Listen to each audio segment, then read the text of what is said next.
Welcome to my channel Ratna's healthy and tasty kitchen. আজকে আমি আবার চলে এলাম একটা নতুন রেসিপি নিয়ে। হ্যালো বন্ধুরা, কেমন আছো সবাই? আশা করি সবাই ভালোই আছো। দেখো, বাসি ভাত অনেকেই ফেলে দেয়, যে খাওয়া হয় না, ফেলার জন্য মানে মনটাও খারাপ লাগে ফেলার জন্য, বাট অনেক সময় খেতে ইচ্ছা করে না, ফেলে দেওয়া হয়। তো আজকে আমি সেই বাসি ভাতেরই একটা রেসিপি দেখিয়ে দিচ্ছি, বাড়িতে সবাই খেয়ে খেয়ে নেবে। তো দেখো, এই ভাতটা আমি কালকে রাত্রিরে ছিল, এটাকে আমি মিক্সিং জারে নিয়ে নিয়েছি। আমার ওই 1 কাপের মতো ভাত আছে। দেখো, এই কাপের 1 কাপ 1.5 কাপ মতো আমি বিউলির ডাল নিয়ে আমি রাত্রেই ভালো করে ভিজিয়ে রেখেছিলাম। এটা আমার হাফ বিউলির ডাল, তোমরা চাইলে কলাইয়ের ডাল গোটাও নিতে পারো, কোনো অসুবিধা নেই। তো আমি এটা ধুয়ে ভালো করে ভিজিয়ে রেখেছি।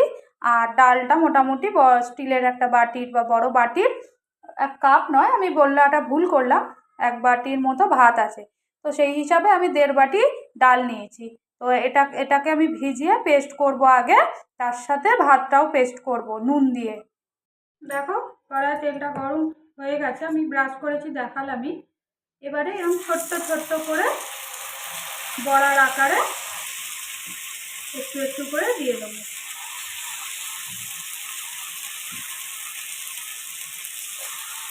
পুরো চাটুটায় ধোসার তাওয়া এটা আমার, একদম অল্প অল্প করে পুরোটাই দিয়ে দেবো যতটা হয়।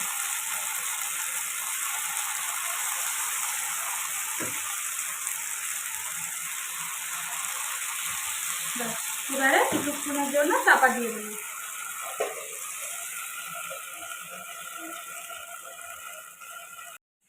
ঢাকাগুলো খুলবো। দেখো, আমার একটা চলে, দেখো পুরোটা এখনো বোঝাই যাচ্ছে যে এটা এখনো হয়নি।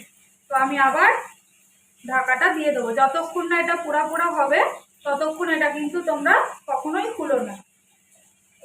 আমি আগে একটা তুলেছি, দেখো পুরো পাপড়ের মতোই তৈরি হয়েছে, চালের পাপড়ের মতো এরকম ক্রিস্পি হয়েছে। দেখো, জানি না তোমরা সাউন্ড পাচ্ছ কিনা। দেখো কিরকম সুন্দর ক্রিস্পি তৈরি হয়েছে, যেরকম চালের পাপড় বা ডালের পাপড়ের মতোই হয়েছে। তো এটাকে যতক্ষণ না হবে ততক্ষণ এটাকে হতে দেবে।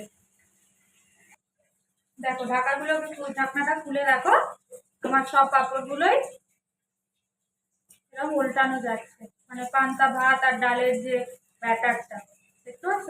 আর এরকম চাপা দিয়ে ভাজলে খেতেও খুব ক্রিস্পি আর মচমচেও হয়ে যাচ্ছে। প্রত্যেকটা এরকম একটা একটা করে উল্টে দেবো। যেটা দেখছো হচ্ছে না সেটাকে একটু কিছুক্ষণ আরেকটু হতে দেবে, এটা উঠবে না, তাহলেই ওটা হয়ে যাবে। এটা দেখো আমার এখনো হয়নি। দেখো, এবারে মোটামুটি হয়েই গেছে, 2 পিস দেখতেই পাচ্ছ। আর কি সুন্দর মচমচেও হয়েছে। তোমরা যে কোনো ডালের সাথে বা বিকালে স্পাইসি কিছু খাওয়ার জন্য ওটাকেও চায়ের সাথেও খেতে পারো। আর ভাতটাও নষ্ট হয় না, বাড়ির বাচ্চা থেকে সবাই খুব আরাম করে খাবেও, সুন্দর টেস্ট হবে। এবার তোমরা যদি এতে চাও আর একটু পেঁয়াজের রস দিলেও ভালো লাগে, পেঁয়াজের রস বা রসুন, পেঁয়াজ আর আদা রসুন একসাথে রসটা দেবে, তখন আর কুচিয়ে দেবে না, নাহলে এটা ভালো ক্রিস্পি টাইপটা আসবে না।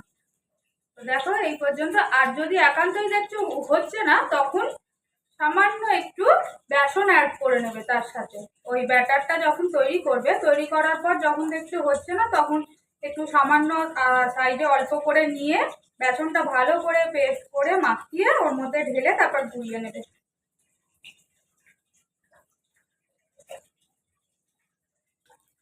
দেখো তৈরি হয়ে গেছে আজকে আমার পান্তা ভাত আর ডাল দিয়ে ছোট ধোসা, লাইক পাঁপড়। তোমরা যে যেটা বলবে কোনো ব্যাপার না, কিন্তু অবশ্যই ট্রাই করো।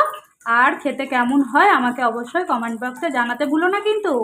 আর অবশ্যই আমার চ্যানেলটাকে শেয়ার আর সাবস্ক্রাইব করে দিও। চলো, টাটা। আমার রেসিপিসগুলো যদি আপনাদের ভালো লেগে থাকে তাহলে অবশ্যই সাবস্ক্রাইব, শেয়ার অ্যান্ড কমেন্ট করবেন।